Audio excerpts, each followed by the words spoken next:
Hi everyone, welcome back to Media Project with Mitrias. Dan karena ini udah tengah hari, waktunya kita bercerita. Tapi sebelum lanjut, buat yang belum subscribe, please subscribe dulu channel ini. Dan kalau udah, mari kita lanjut. Guys, pembahasan kita kali ini masih seputar Gus Miftah yang baru-baru ini jadi sorotan publik karena dianggap menghina orang tua penjual minuman. Aksinya ini tentu menuai kecaman dari banyak warganet seperti yang udah kita bahas di video sebelumnya. Sebelum dia dihujat habis-habisan sama warganet, Gus Miftah ini yang aku tahu ya, dia tuh banyak banget punya penggemar.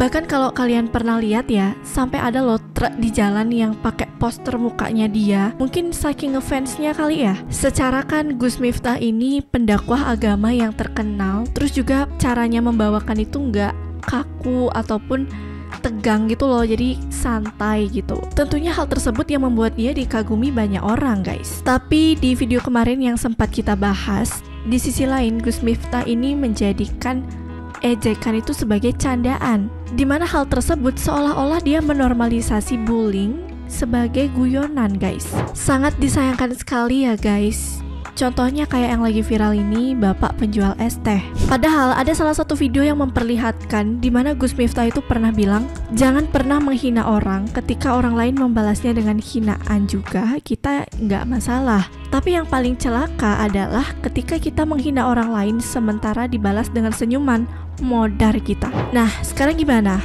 Modar nggak tuh? Soalnya bapaknya kan walaupun dikatain goblok, tetap senyum aja berdiri teguh sambil megang jualannya itu guys. Apa dia ini lupa kali ya pernah ngomong kayak gitu? Bisa-bisanya loh dibilang guyonan. Mungkin dari viralnya peristiwa kemarin, ada yang mempertanyakan, kok bisa sih pemuka agama terkenal bisa kayak gini, yang harusnya menginspirasi tapi justru malah bikin emosi, malah ngasih image buruk gitu.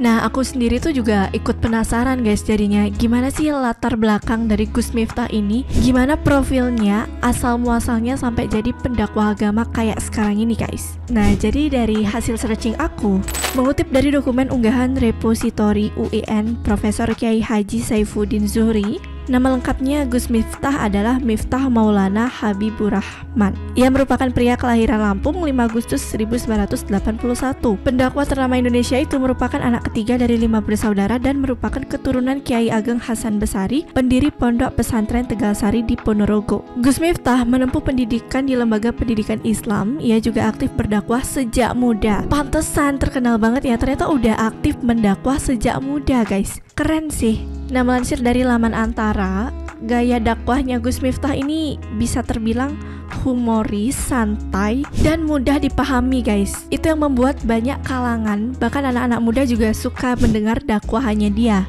Nah, selain itu skill public speakingnya untuk menarik perhatian audiens itu tidak usah diragukan lagi ya sepertinya. Gus Miftah ini diketahui kerap menggunakan analogi yang relevan dalam kehidupan sehari-hari sehingga pesannya itu mudah diterima dan dipahami guys. Dan uniknya menurut informasi, Gus Miftah ini berdakwah itu di tempat-tempat yang tidak biasanya.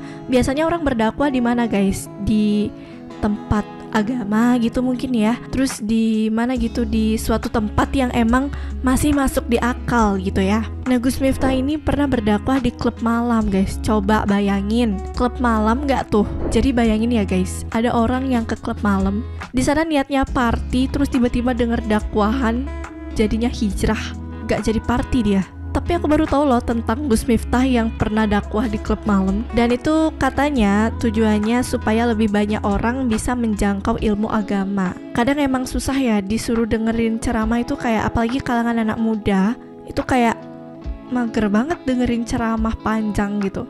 Nah, ini mungkin konsepnya penceramahnya aja deh yang langsung datang ke tempat perkumpulan anak-anak muda itu. Dan pada 2024, Gus Miftah ditunjuk sebagai salah satu utusan khusus presiden dalam bidang kerukunan beragama dan pembinaan sarana keagamaan pada 22 Oktober lalu. Ia mengemban tugas untuk mempromosikan toleransi antarumat beragama serta memperkuat kerukunan di Indonesia sebagai negara dengan keberagaman agama yang tinggi. Sebenarnya ya guys, kalau dilihat-lihat profilnya Gus Miftah ini keren-keren banget loh. Kayak dari biodatanya ini dia tuh kelihatan orang yang pinter gitu ya. Tapi sangat disayangkan kejadian kemarin itu menjadi celah banyak orang untuk menggali lebih dalam lagi dan membuka siapa Gus Miftah itu sebenarnya. Entah itu memang maksud dia bercanda atau gimana, tapi yang pasti kan gak semua orang bisa terima itu loh. Salah satu tugasnya dia menjadi utusan presiden kan memperkuat kerukunan di Indonesia ya. Tapi dengan aksinya dia yang kemarin, menurut kalian gimana guys? Kira-kira setelah ini masih bisa jadi utusan gak ya? Kalau nggak salah udah banyak aku lihat beredar di media sosial